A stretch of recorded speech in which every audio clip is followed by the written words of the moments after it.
Primeiro, bom, eu queria começar a falar um pouquinho só com a minha experiência com os curdos, né? Eu fiquei super feliz de poder falar sobre essa exposição, sobre a Susan Maislas, que é uma mega fotógrafa, super premiada. E eu tive algumas vezes no Iraque, na Síria, justamente fazendo reportagens com os curdos da Síria e os curdos do Iraque. Os da Síria, um casal de curdos sírios que eu conheci, deu origem ao livro que eu fiz, que é o Lua de Mel em Kobani, que é sobre como eles resistiram ao cerco do Estado Islâmico. E no Kurdistão iraquiano eu fiz algumas reportagens sobre vários assuntos. Então, eu vou assim, falar um pouquinho sobre os curdos. Talvez vocês, se eu estiver me repetindo, se vocês tiverem uma pergunta no meio da frase, podem fazer, fiquem super à vontade. Os curdos são o maior povo sem país do mundo. Eles são 30 milhões, espalhados ali pelo norte da Síria, sul da Turquia, norte do Iraque e sudoeste do Irã. Em todos os lugares onde eles vivem, eles são minorias incômodas, né, nesses países. Eles têm um ditado que os únicos amigos dos curdos são as montanhas, porque em todos esses países eles são sempre vistos como uma ameaça à soberania desses países, porque eles são um povo diferente, eles têm uma cultura própria, eles têm uma língua diferente, eles são de uma etnia diferente. Os curdos vivem numa região que você tem principalmente persas no Irã e árabes nos outros países, e eles não são nem uma coisa nem outra, eles são curdos, é uma etnia diferente, né? Relacionada aos persas, mas é diferente. Eles falam línguas diferentes, eles falam ou kurmanji, que é o que eles falam mais ali na Turquia, na Síria, um pedaço do Iraque, ou sorani, que é o que eles falam no Irã e no Iraque. Eles são, na maioria, muçulmanos sunitas, mas você tem também, por exemplo, yazidis. Os yazidis também é uma minoria religiosa, que é uma religião que mistura aspectos do zoroastrismo, cristianismo e o islamismo. Então, e eles têm uma cultura muito própria. Então, quando a gente vê esses massacres e esses ataques que ocorreram com os curdos ao longo da história, você sempre tem uma luta de um povo que quer finalmente ter algum tipo de autonomia. Essas fotos da Susan são muito impressionantes. Ela chegou um ano depois do massacre de Halabja. Durante a guerra do Irã-Iraque, a guerra entre o Irã e o Iraque foi de 1980 a 1988. Os curdos tiveram apoio dos iranianos, tá? E o Saddam Hussein, que era árabe e sunita, ele aproveitou essa hostilidade aí que os curdos estariam se alinhando com os iranianos para fazer uma verdadeira limpeza étnica. Foi um genocídio. Ao longo de 86 a 89, ele matou mais de 100 mil curdos, eles destruíram 5 mil vilarejos e culminou com Halabja, que ficou muito infamemente conhecido, que foi um ataque com armas químicas. Eles chegaram nesse vilarejo, nessa cidade, não era um vilarejo, cidade de Halabja, e despejaram de aviões gás sarin e gás mostarda. Gás sarin é uma coisa absolutamente, é um gás que ninguém percebe, não tem cheiro, não tem nada, simplesmente você vai sufocando, vomitando, não para de salivar, é uma morte horrorosa. E o gás mostarda, você tem bolhas no corpo inteiro, inclusive no pulmão. Crianças morreram desse jeito. Então, quando a Susan Maislas chega lá, no Iraque, eles vão tentar documentar e provar que o Saddam Hussein fez um genocídio, ou seja, que ele tinha intenção de acabar com o povo curdo, que literalmente ele queria fazer uma arabização, ele queria exterminar os curdos, instalar árabes ali, em vez dos curdos que ele via como inimigos que queriam autonomia. Então ela foi acompanhando agora me escapou a palavra, esses médicos forenses que fazem análise para você tentar identificar os cadáveres. Tem até, ele está em alguma foto, está aqui, ó. Ele foi o mesmo cara que identificou, por exemplo, o Mengele. E eles foram lá para tentar mapear isso, para provar que essas pessoas todas foram executadas e você ter, pela legislação humanitária, uma amostra que existia a intenção de acabar completamente ou parcialmente com uma etnia, né? O que é um genocídio de acordo com a legislação humanitária internacional? É você ter um massacre que você quer acabar ou com uma religião específica, ou com uma etnia, ou com uma raça. E aí ela fez toda essa documentação, tem até ela fala disso no livro, acho que aqui na exposição em algum lugar. Ela é uma fotógrafa, né? Fez uma cobertura muito famosa na Nicarágua, América Central, de conflitos, né? E muito de ação. E nesse caso do Kurdistão, ela chegou depois da ação, porque ela chegou depois que tinha havido o massacre, né, do Saddam Hussein contra os curdos, e depois que houve todo o êxodo. Você teve uma fuga de 1 milhão de curdos, imagina isso, 1 milhão de pessoas fugindo porque literalmente destruíram tudo deles, né? Eles, além de matar as pessoas, eles demoliam os vilarejos.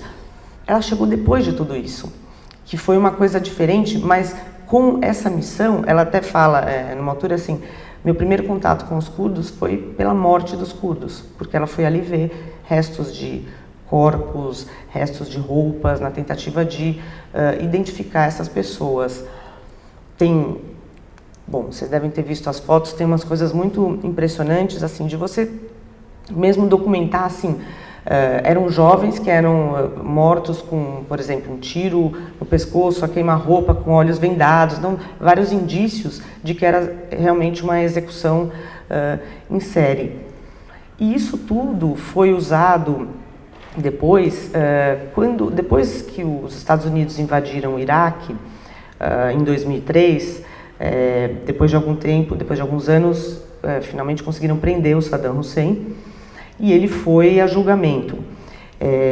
Ele foi a julgamento por algumas coisas, entre elas esse massacre, né, que era a campanha Anfal, que era chamada, e o massacre de Halabja com armas químicas foi parte disso, e também por um outro massacre de xiitas, ele era sunita.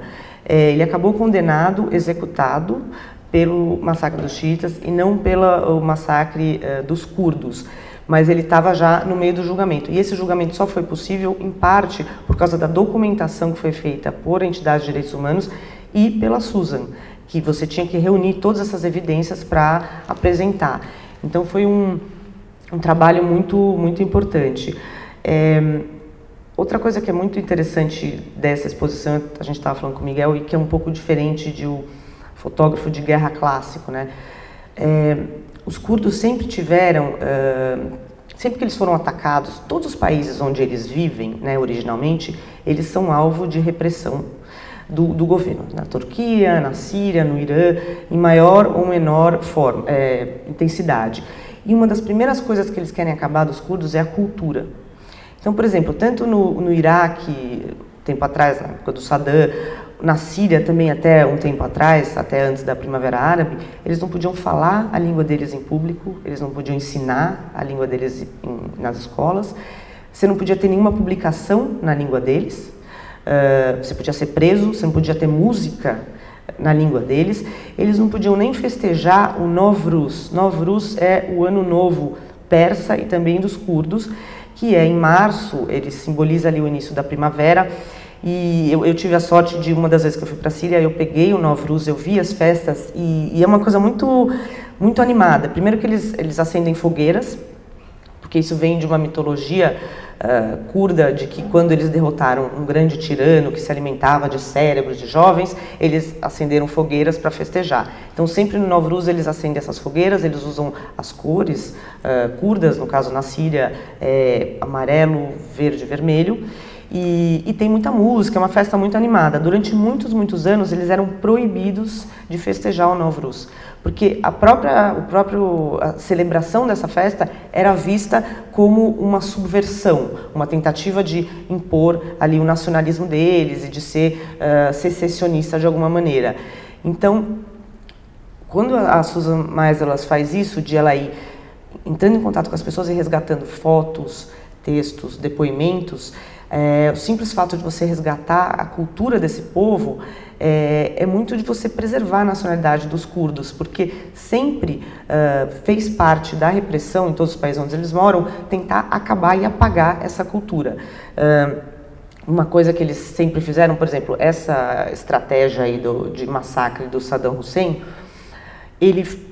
qual que era o plano dele que ele não conseguiu concretizar, né? Porque logo depois disso você teve a Guerra do Golfo, o Iraque invadiu Kuwait e aí os Estados Unidos intervieram. Com essa intervenção dos Estados Unidos, eles assim, conseguiram fazer o Saddam Hussein sair do Kuwait, né? E eles impuseram uma zona de exclusão aérea no norte do Iraque, que é onde moram os curdos. Então, com isso, que é uma zona de exclusão aérea, para evitar que houvesse bombardeios das forças iraquianas, né? E para isso você mantinha ali uma presença militar. Com isso, eles, aos poucos, garantiram aos curdos do Iraque alguma autonomia. Hoje em dia, você tem lá no norte do Iraque o governo regional do Kurdistão. Eles têm em certa medida, uma autonomia, eles são parte do país, do Iraque, né? Se reportam ao governo, mas eles têm muita autonomia. Mas isso, o plano inicial do Saddam Hussein era fazer uma arabização. Como é que é isso? Ele queria exterminar a população curda.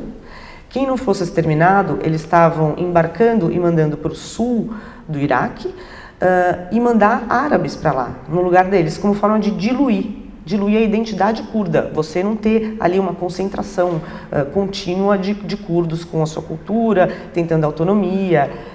Isso foi feito na Síria também, na época do Hafez Assad, que é o pai do Bashar Assad, que é o ditador que está lá atualmente. Também fez isso, eles confiscaram as terras dos curdos no norte da Síria, e começaram a embarcar um monte de árabe, para você diluir isso. Na Síria você também tinha todas essas restrições culturais, etc. E o que você tem também em comum, eu acho que é uma coisa muito triste da história dos curdos, que eles dizem que os curdos sempre são traídos no final, né?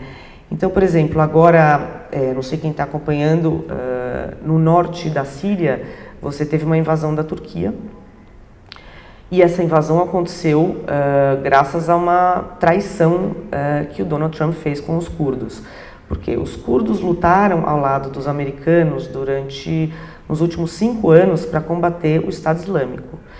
Nisso, eles perderam 10 mil homens e mulheres soldados. E a gente tem que entender que, por exemplo, na Síria e em outros lugares, como os curdos eles não têm um país, os exércitos deles, principalmente na Síria, são as famílias que cedem um filho, uma filha, para fazer parte da milícia, né? Não é um exército profissional, super bem armado, não, é uma coisa muito assim, estamos lutando pelo nosso povo. E eles perderam 10 mil pessoas no meio dessa luta. Você sempre teve uma hostilidade da Turquia em relação aos curdos da Síria. Por quê? Porque os curdos da Síria são muito alinhados ao Partido dos Trabalhadores Curdos, que é o PKK, na Turquia. O PKK é liderado pelo Abdullah Öcalan, que é um mentor aí, é um cara muito, você anda pela Síria, em alguns lugares também no Iraque, as pessoas, os sírios, os curdos andam com fotos dele, com bordados aqui na roupa, porque ele é idolatrado.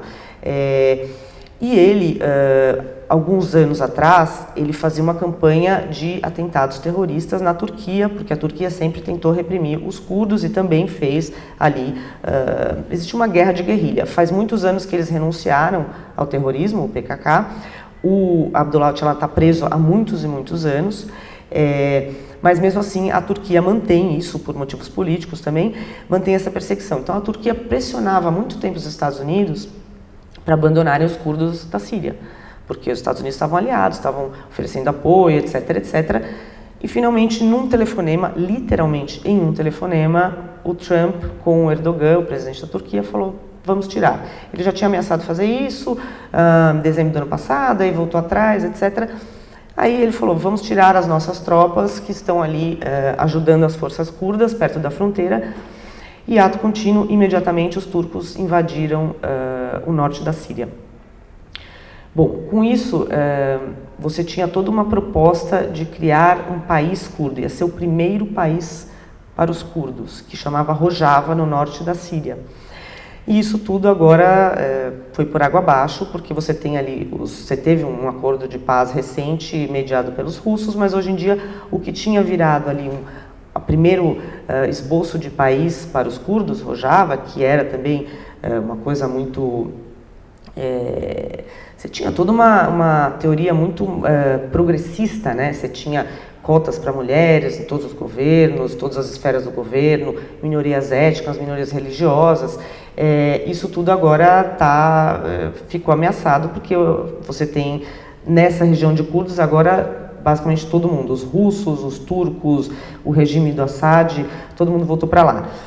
Do mesmo jeito, os curdos do Iraque, que tem essa região autônoma, que é o governo regional do Kurdistão, em 2017 eles fizeram um plebiscito pedindo a independência, porque eles estavam entrando ali em algum tipo de conflito com o governo central no Iraque, e esse plebiscito deu maioria esmagadora de que sim, queremos a independência. Só que depois disso você teve o governo central do Iraque mandando tropas para lá e falando não vai ter independência coisa nenhuma.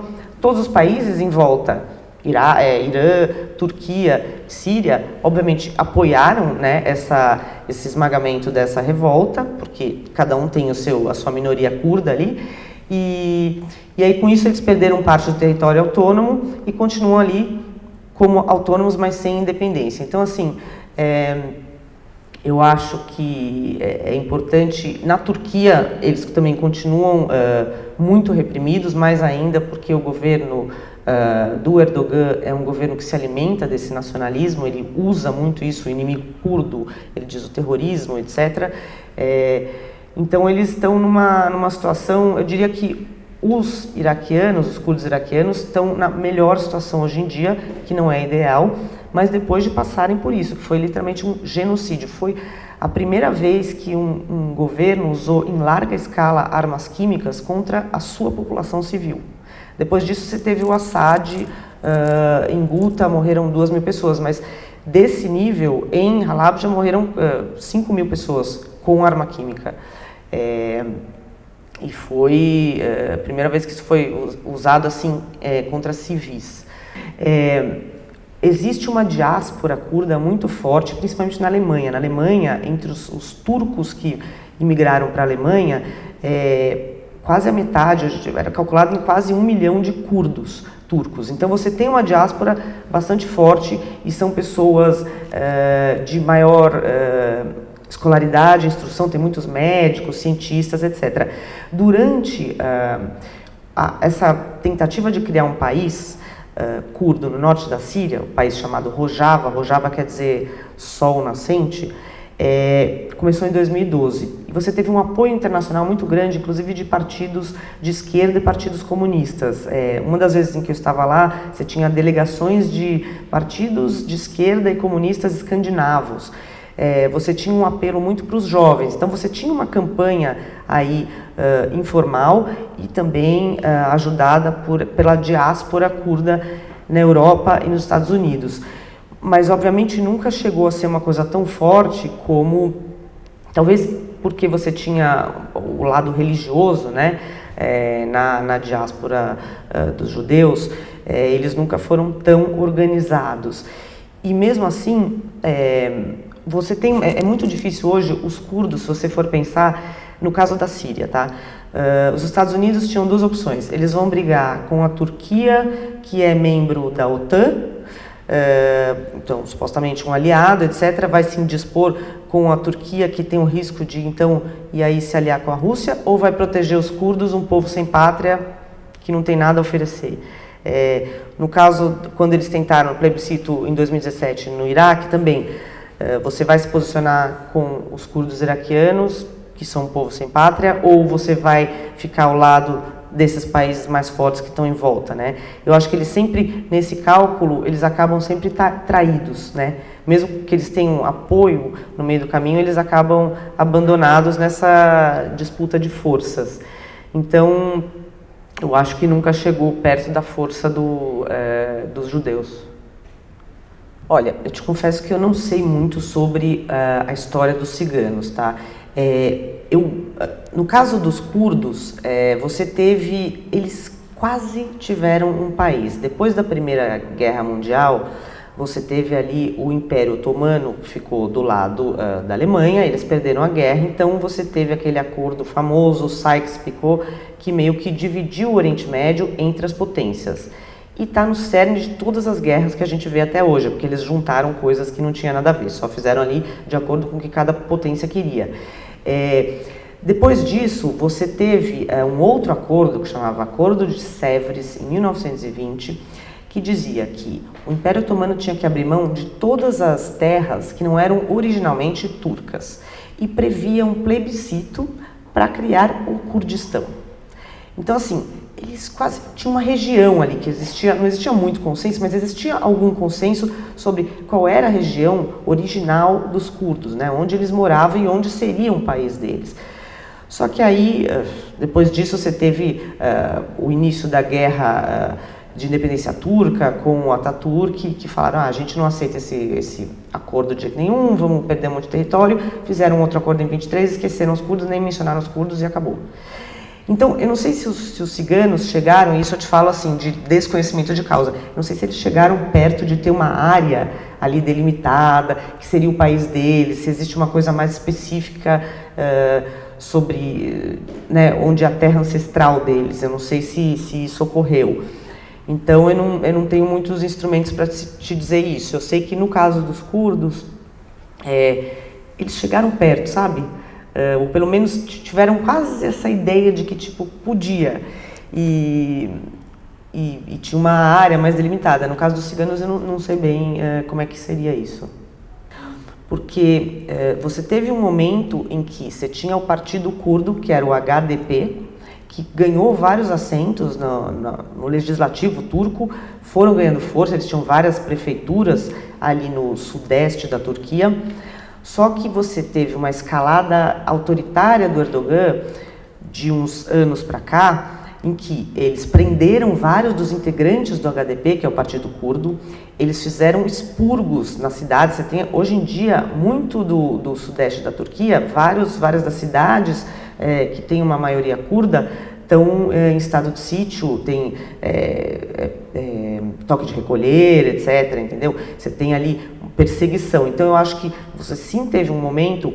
Obviamente que você tem uma população curda muito grande e alguns se assimilaram, né? Acho que eles ali se resignaram e falaram, tudo bem, eu não vou falar minha língua, eu não vou usar o nome curdo, etc. E meio que... Agora, você sim teve um momento em que existiu uma liberalização, né? Então, você teve maior participação política dos curdos, eles podiam falar a língua deles livremente nas ruas sem ter medo de que um policial ia prendê-los, etc., mas aí depois, quando você teve essa virada mais autoritária do Erdogan, uma das primeiras coisas que ele fez foi sair prendendo, porque o Erdogan, ele fala e disse várias vezes, não existe nenhuma diferença entre os curdos, o PKK, o Partido dos Trabalhadores Curdos, e o Estado Islâmico, são os dois terroristas.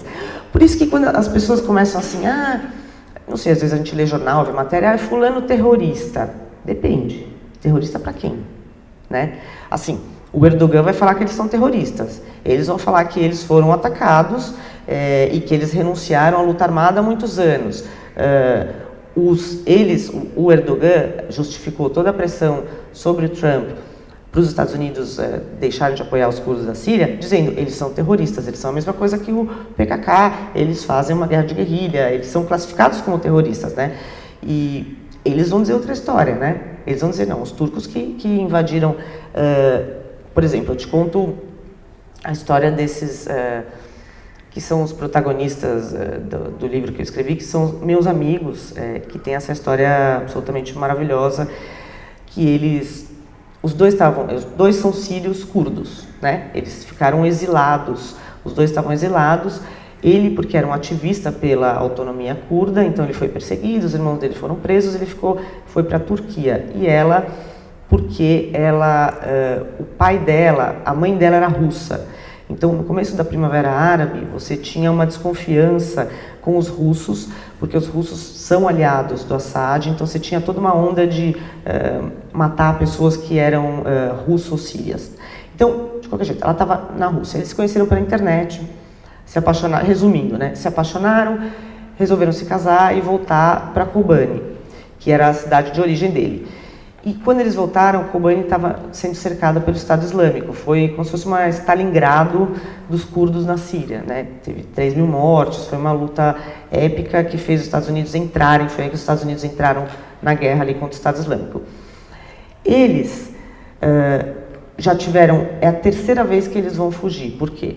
Eles estavam em Kobani, destruíram a casa deles, etc. Eles foram depois morar em Afrin, que era também na Síria, onde moravam os pais da Raushan, né, que é a mulher do casal. Os turcos invadiram no começo do ano passado. Eles já tinham invadido, já tinham tomado conta. Agora, eles estavam numa cidade perto da fronteira, tinham saído de Afrin, porque de novo invadiram a casa deles, mudaram para outra casa, os turcos invadiram de novo. Eles de novo tiveram que sair porque eles perderam a casa de novo. Então, assim, terrorista para quem, né? Tudo depende do, assim, não vou relativizar, mas assim, é importante a gente ter. E no caso da Turquia, você tem essa situação que, infelizmente, você teve uma escalada autoritária, não só contra os curdos, você tem também contra os gulenistas, que é uma vertente ali de seguidores de um clérigo, que também foram super perseguidos, teve expurgos. E hoje está muito complicado. Inclusive, para jornalista, assim, a gente costumava atravessar para a Síria pela Turquia. E hoje em dia não dá. Você tem que ir pelo Iraque ainda, né? Porque ficou muito complicado. Curdo padrão. Você tem 2 línguas curdas. A maioria fala kurmanji. Então, a maioria no norte da Síria, na Turquia e no norte, bem norte do Iraque, eles falam essa língua que chama kurmanji. O resto, um pedaço um pouco mais para baixo no Iraque e no Irã, eles falam sorani. São bem diferentes? São um pouco diferentes. As pessoas, eles conseguem se entender ali. Por exemplo, às vezes eu tinha um tradutor, eu fui fazer matérias em Kirkuk, que é uma cidade meio curda, não é totalmente curda, no Iraque. E o meu tradutor falava sorani. Aí depois a gente foi bem para o norte do país fazer matéria em campos de refugiados, de mulheres yazidis, e elas falam kurmanji. Mas ele conseguia se entender. Dá para entender, assim, mas não é... Eu imagino, e agora estou falando, deve ser tipo espanhol-português. Mas são... E os dois são... vêm do Farsi, do persa, né? Os nomes, você tem nomes típicos curdos, tanto que muita gente teve que mudar os nomes, né? Na Síria, na Turquia e no Iraque, eles eram proibidos de usar nomes curdos. Tem um menininho, vocês vão lembrar, em 2015, teve aquela foto daquele menininho refugiado, afogado numa praia com uma camisetinha vermelha, virado de bruços, que essa foto foi muito sírio, curdo. Emblemática, foi muito emblemática da crise dos refugiados, né? Era uma coisa que já estava rolando há muito tempo, mas as pessoas precisaram daquela foto meio que para cair a ficha, né? Do que estava acontecendo. Aliás, teve até uma discussão em muitos lugares e na Folha também, publicar ou não publicar aquela foto, né? Será que isso era sensacionalista ou será que isso era necessário, né? Porque era um menininho ali de 4 anos. Eu achei que tinha uma função, que era essa função das pessoas acordarem para isso, para o problema. Esse menininho era de Kobani, e ele chama Alan Kurdi. Então você, inclusive, tem alguns que chamam Kurdi, literalmente curdos. Então, assim, pelos nomes você tem... existem divisões muito grandes entre os curdos. Por exemplo, você teve uma guerra civil entre os 2 principais partidos curdos do Iraque, o KDP versus o PUK. Morreu um monte de gente nos anos 90. E mesmo tem ali uns alinhamentos políticos diferentes, mas assim, você pode dizer, a maioria dos curdos, 90% são muçulmanos sunitas, tá? Ou seja, eles não são como a maioria dos muçulmanos do Irã que são xiitas, ou no Iraque também a maioria é xiita, não, eles são muçulmanos sunitas, e aí você tem uma menor quantidade de cristãos, yazidis, e outras religiões ali. Eles falam essas duas línguas, eles não são etnicamente árabes, eles são curdos, né, que é uma etnia diferente, e eles normalmente são mais seculares do que alguns muçulmanos sunitas que não são curdos. Por exemplo, você não vê as mulheres, nem todas usam o hijab, que é aquele lenço, muito difícil, burca, ou o niqab, que é a coisa mais coberto ainda. Eles são mais laicos, mais seculares, assim. Isso a gente vê, assim, por exemplo, mesmo na Síria e no Iraque, você tem os árabes sunitas, muitas vezes você tem uns muito conservadores, né? Você dá para ver a diferença, e os curdos não. Você tem grandes universidades no Kurdistão iraquiano. Você tem uma universidade em Erbil, que é a capital ali do Kurdistão iraquiano. Você tem em Suleimânia, que é mais a leste, e em Dohuk, que é uma cidade mais ao norte.